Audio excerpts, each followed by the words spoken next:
एक बार फिर आपका अपना प्रिय डॉक्टर आदि कश्यप मुंबई से मानुस आपके लिए लेकर आया आपका मनपसंद program positive karma. Episode number है 1779 और एक बहुत अच्छी कहानी है। शीर्षक है देने का आनंद। स्वामी विवेकानंद के ऊपर यह कहानी है जब वो यूएसए में थे, और मुझे उम्मीद है कि जब आप ये कहानी सुनेंगे तो आपको खुद बहुत अच्छा लगेगा कि देने का आनंद कितना अच्छा होता है।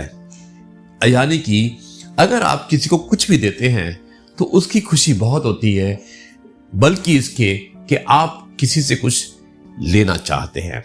शुरुआत करता हूं इस कहानी की कुछ इस प्रकार और बाद में करते हैं विश्लेषण कि आपको यह कहानी कैसी लगी।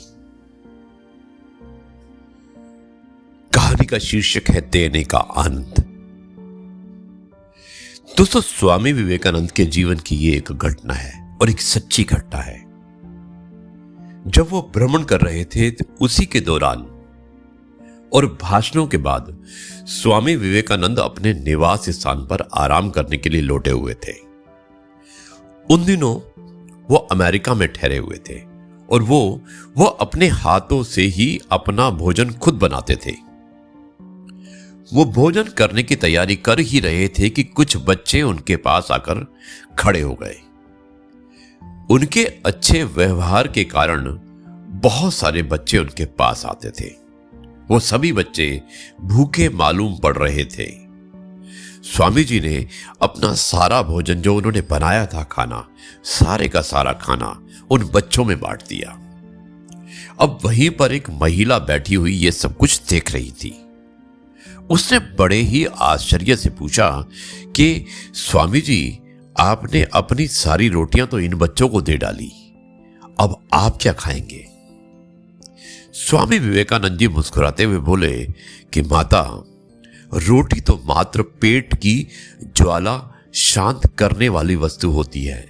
यदि इस पेट ना सही तो उनके पेट में ही सही, यानी कि अगर वो हमारे पेट में नहीं आती है और किसी और के पेट में जाती है तो वो भी एक बहुत ही अच्छा साधन होता है, क्योंकि आखिर वो सब भगवान के अंश ही तो है, चाहे वो मेरा पेट हो चाहे उनका पेट हो।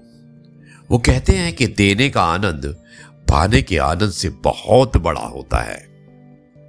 दोस्तों, इस कहानी से हमें यही शिक्षा मिलती है, या इस सत्य कथन से हमें यही शिक्षा मिलती है कि अपने बारे में सोचने से पहले दूसरों के बारे में सोचना ज्यादा आनंदमय होता है।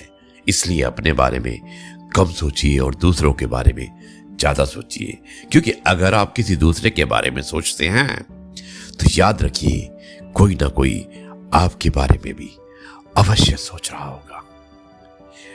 ये थी आज की कहानी, देने का आनंद। मुझे उम्मीद है कि आपको ये कहानी अवश्य पसंद आई होगी।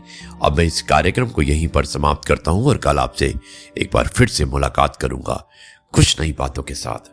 तब तक के लिए आपसे कहता हूं जय गुरु जी, शुक्राना गुरु जी।